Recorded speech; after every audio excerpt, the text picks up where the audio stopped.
pessoal, mais um vídeo aqui no canal. Estamos aqui na estação central de Bolonha, Stazione Centrale de Bolonha, e vamos hoje em direção a Lugo, na província de Ravenna. Mas antes eu vou tomar o meu café. Então esse aqui é o nosso trem, que irá nos levar até Lugo, na província de Ravenna. Vocês que já estão acostumados aqui com o nosso canal, vocês sabem que quando falamos da província, se trata da região para carregar as bicicletas elétricas. Então você encaixa a bicicleta elétrica aqui e já carrega. As pessoas acham que para você viajar na Itália você tem que viajar apenas de trem de alta velocidade, o que nós adoramos, né? Viajamos muito, vocês sabem, só que ou cidades com algum interesse turístico e tal. E algumas cidades como essa que nós vamos visitar não é servida pelo trem de alta velocidade. Isso é comum não apenas na Itália, como em toda a Europa. A pessoa fala assim, olha, eu só andei de trem de alta velocidade quando eu visitei tal país. Tudo bem, mas então você não conheceu as cidades menores, provavelmente, porque você tem que pegar o trem regional. E o trem regional não tem problema nenhum, é um ótimo trem que serve, né? Ele para em mais cidades, em cidades pequenas como essa que nós vamos visitar, com apenas 30 mil, ou outras maiores que não são servidas pelo trem de alta velocidade, como Ravenna. Em vez de alugar um carro para conhecer um local que é servido pelo trem, para mim não tem o menor sentido. Então eu acho muito mais prático, né, utilizar todo esse sistema e, como eu disse, uma maneira muito mais sustentável e ecológica de você conhecer os locais.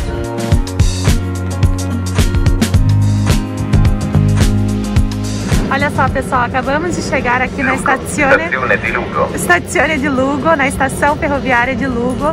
São 60 quilômetros que distanciam essa cidade de Bolonha e a viagem é muito tranquila. Foram 40 minutos no trem regional, um trem super confortável, como vocês viram, e uma passagem muito legal também. Logo saindo da estação ferroviária, nós encontramos aqui um bicicletário, mas olha só que interessante.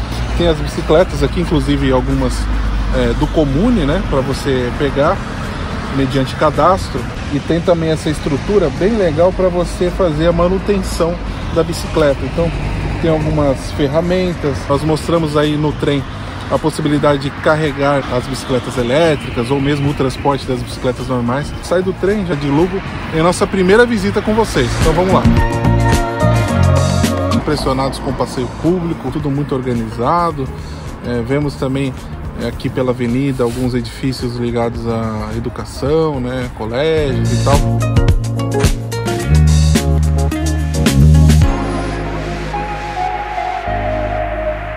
E bem aqui na entrada da cidade, no Piazzale San Francesco, nós nos deparamos com essa bela igreja, na verdade uma collegiata, né? Esse é o nome correto dessa estrutura religiosa, que é dedicada a São Francesco e Santo Hilário, que é o padroeiro aqui da cidade. E nós podemos adentrar no seu quiostro, ou seja, no seu claustro, que foi edificado no século XIII e ainda conserva vários pontos de extrema relevância. O poço central, por exemplo, que é do século XIV, ele é muito bonito, muito bem preservado.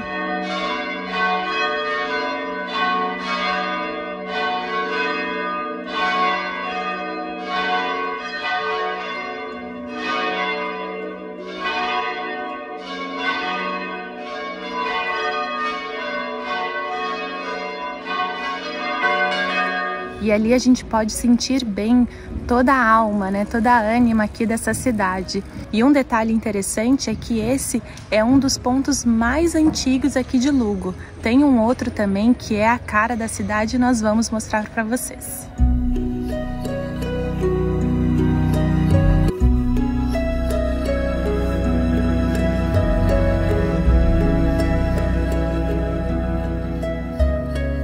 São aquelas coisas muito interessantes aqui da Itália, que muitas vezes, né, o turista, as pessoas, enfim, observam um local como esse e já reparam, né, uma igreja antiga e tal, algumas construções diferentes, só que tem muita confluência também com o contemporâneo.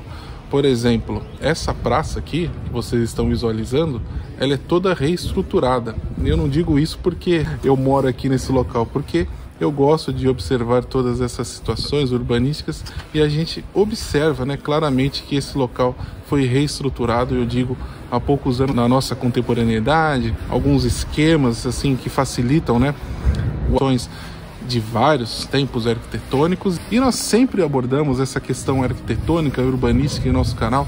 Esse não é um canal de arquitetura, é um canal onde nós mostramos as nossas experiências aqui na Itália. Eu digo que é impossível viver aqui e não observar essas coisas que são inerentes, que fazem parte do dia a dia de todo cidadão. Como a cidade ela vai evoluindo, como ela vai se transformando e se adaptando também aos anseios da contemporaneidade. Aqui também tem um baita exemplo, um quadripórtico, isso mesmo, porque nas referências aqui da região da Emília-Romanha.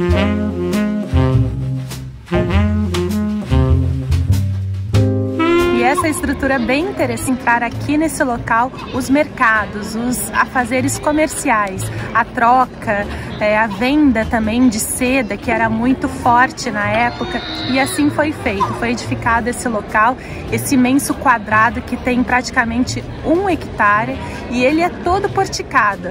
A gente pode percorrer todos os negócios, os comércios que tem aqui embaixo, como bares, lojas históricas também.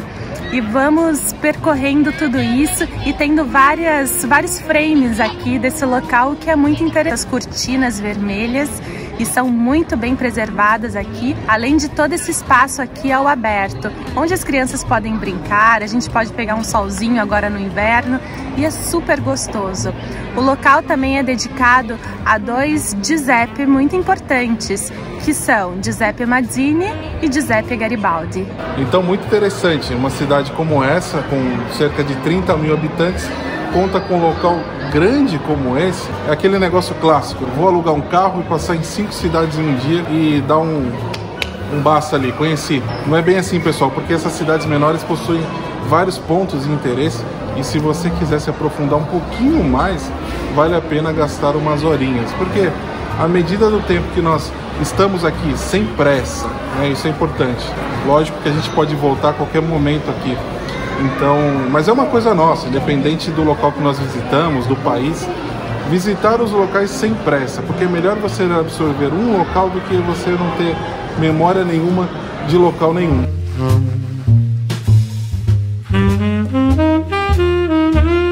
Então, nessas horas que nós estamos aqui, observando o desenvolvimento aqui do local, lógico que esse ponto é importantíssimo para a cidade, fica ao lado também de outro ponto muito importante para o social, que os italianos gostam tanto.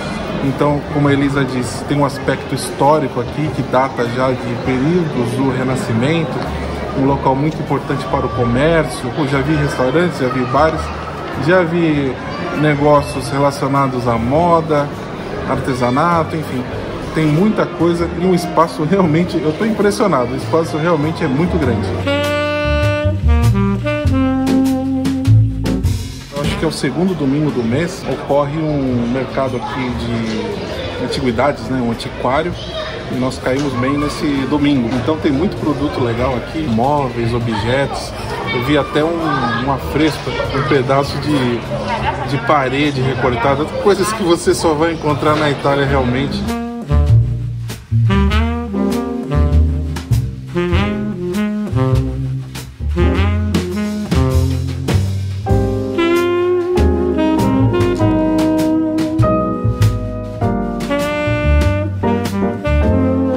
Tem uma relação com Giuseppe Garibaldi porque ele passou aqui na cidade e fez um grande discurso justamente ali daquela varanda. E a partir desse discurso ele conseguiu 600 voluntários que se juntaram à trupe garibaldina para a unificação italiana, né? A luta de Giuseppe Garibaldi. E o ponto mais característico da cidade, sem dúvida alguma, é a Rocca Estense. Essa fortificação proveniente lá dos Micas surge aqui bem no centro da cidade, bem imponente, muito bonita.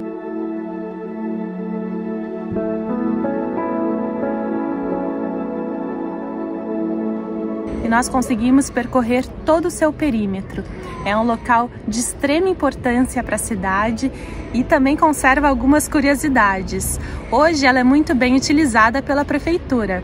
Pois é, aqui dentro estão todos os escritórios administrativos da Prefeitura de Lugo. Hoje é domingo, a prefeitura está fechada, então nós não podemos entrar, mas aqui em cima, sobre a sua muralha, tem um jardim suspenso que parece que é bem interessante e a gente tem uma vista bem legal da cidade. Então a gente vai ter que voltar aqui para conferir junto com vocês.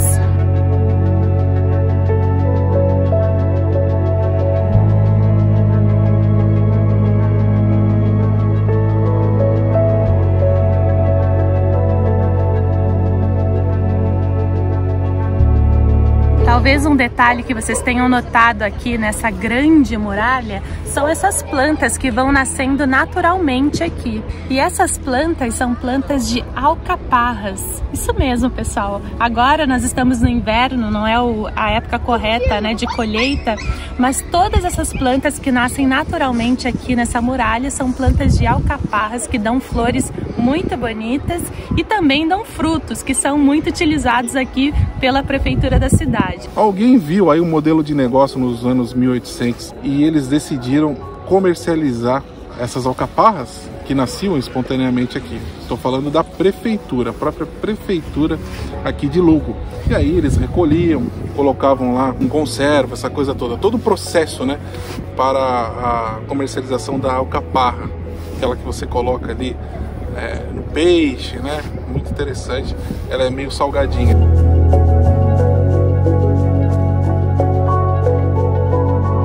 Que eles devem recolher também do lado de dentro e eles acabam presenteando os visitantes. Então eles têm esse presentinho especial, super original e, por que não, super orgânico.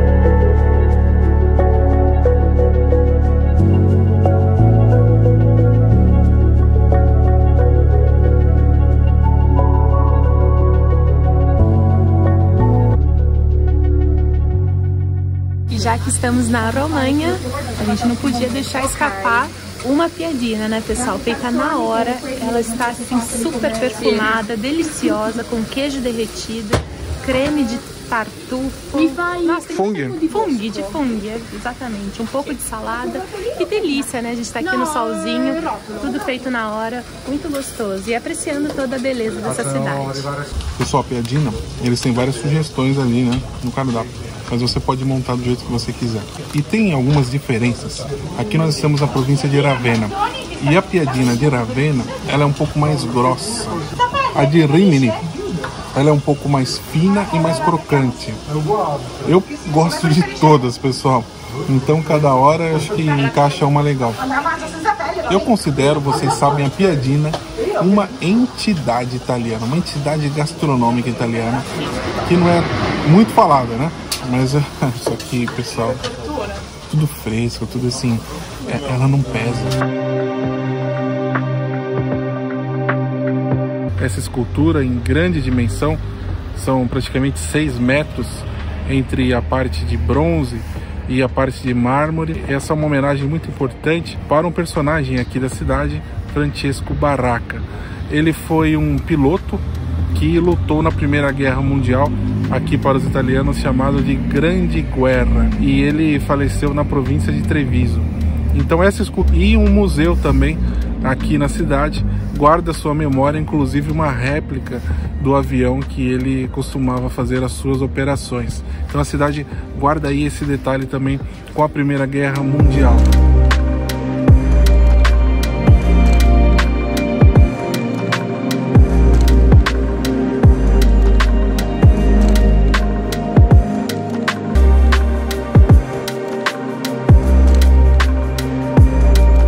Assim como em muitas cidades italianas, aqui em Lugo, uma observação um pouco mais contra a arquitetura de vários tempos, aí desde os 1500 até os anos 1930. Só aqui atrás de mim vocês estão vendo uma igreja barroca, aqui uma construção que eu acredito que seja dos anos 1930, estilo racionalista, para não falar também da Rocca e claro o Pavaglione que nós mostramos para vocês, essa estrutura dos anos 1700.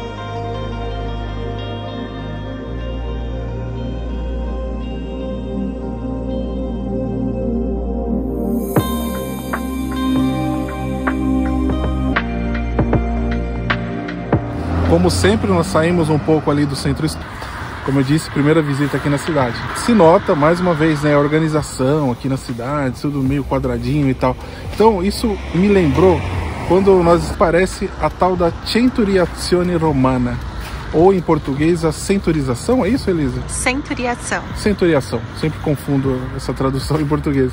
Então, nós falamos isso já para vocês em um vídeo aqui perto. Então, os romanos lá, quando ganhavam as batalhas, essas coisas todas, o sol todo, mas era uma espécie de aposentadoria e eles tinham um local onde eles poderiam passar o resto da vida deles.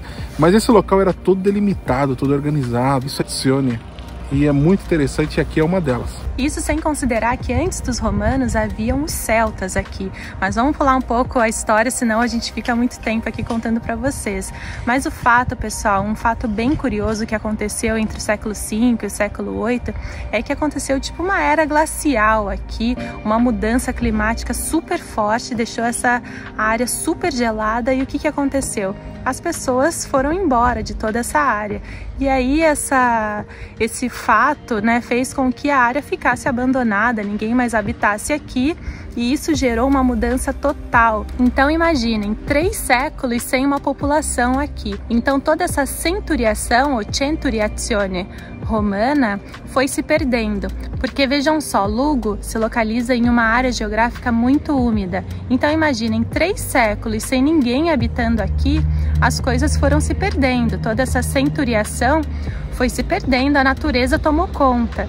Então, depois de muitos séculos, foram fazer estudos e viram que a centuriação estava a 1,5 metros de profundidade. E aí essa centuriação foi se perdendo, mas eles, de certa forma, mantiveram essa organização romana, né? Então, vocês podem ver esse bairro aqui todo organizado, as casas super alinhadas, os quarteirões, todas as ruas, a urbanização muito bem pensada. O centro histórico é organizado de maneira excepcional, vocês viram ciclofaixas, áreas para pedestres, áreas que convidam, né, todos a caminharem pela cidade, andarem de bicicleta e tudo mais, mas aqui fora também. E isso tudo aqui, ó, provavelmente um engenheiro romano planejou esse local e depois as outras gerações se apossaram dessa mesma forma aqui, né, dessa mesma urbanização. Então tem muita coisa legal que não faz parte de uma rota turística ou de uma obviedade, ou que está lá no Wikipedia, que é muito bom, mas a gente não encontra tudo lá. E as coisas vão se juntando, né? A Elisa até reparou ali um edifício, ela falou, olha só, adivinha quem é o arquiteto? Eu falei, sei lá, Elisa, são tantos, né? O Mengoni. Quem é o Mengoni, pessoal? O arquiteto que fez a Galeria Vittorio Emanuele II, lá em Milano, ou outros edifícios de grande importância aqui pela Itália, em Bolonha. E ele fez um edifício aqui. E hoje quem passa pela Galeria Vittorio Emanuele pode observar uma placa dedicada ao Mengoni. É muito estimulante a gente poder caminhar aqui em um domingo de inverno ensolarado como esse e ir fazendo conexões e compartilhando com vocês. Você quer falar de mercado aí, Elisa? Não, é curioso porque nós estamos ao lado de um supermercado, pessoal, uma estrutura bem grande aqui, e a gente poderia pender para esse lado, né? Fazer um vídeo de supermercado, né? Fazer aquele geralzão. E a gente se preocupa realmente em prestar atenção por onde nós andamos, né? E o que nós compartilhamos com vocês, porque senão nada faz sentido. Nós fomos lá para Budrio, aprendemos sobre Centuriazione, agora estamos aqui de novo, fazemos essa conexão. Teve o arquiteto também, são tantas outras coisas, né? Agora a gente está fazendo esse caminho aqui por fora do centro histórico, que a gente adora ver a parte mais residencial das cidades, as pequenas localidades que dão, assim, a alma desse país. E essa é a beleza.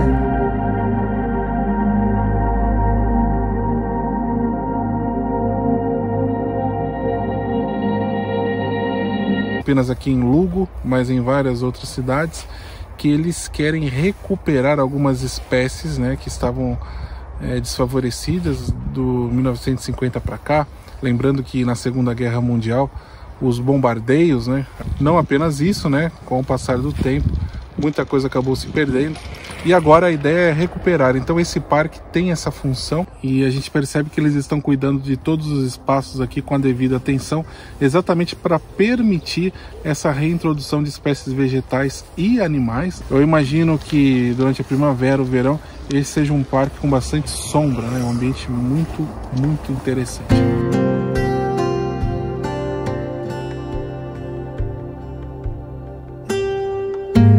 Muitas cidades italianas incentivam a prática do Nordic Walking, usam aqueles bastões para a caminhada, e isso favorece a circulação, toda a movimentação. E o legal aqui é que eles têm um percurso, não apenas aqui nesse parque, mas entre cidades, e eles indicam, caso a pessoa queira aprender melhor como que trabalha, né, com esses bastões da maneira correta. Parece que é simples, né, mas tem um jeito certinho. Eles indicam ali o site, né, o telefone da Associação Italiana de Nordic Walking para, enfim, para pessoa, a parte da Emília-Romanha mesmo, né, que a gente pode dizer, grande parte dela tem essa planície. E nessa planície não é como uma cidade de montanha, onde a gente observa ali atrás aquelas montanhas maravilhosas, né? Toda aquela situação que a natureza se envolvendo de outras formas, como nós contamos aí com os romanos, antigos soldados romanos, depois com a agricultura, que é muito forte, essa região aqui é muito forte a agricultura, estou falando da bem organizadas, através de muito trabalho, muito esforço, muita dedicação, para que essa cidade se transformasse em pequenas joias, né? Realmente muito interessante, ninguém fica reclamando do que está acontecendo, se cai alguma mente.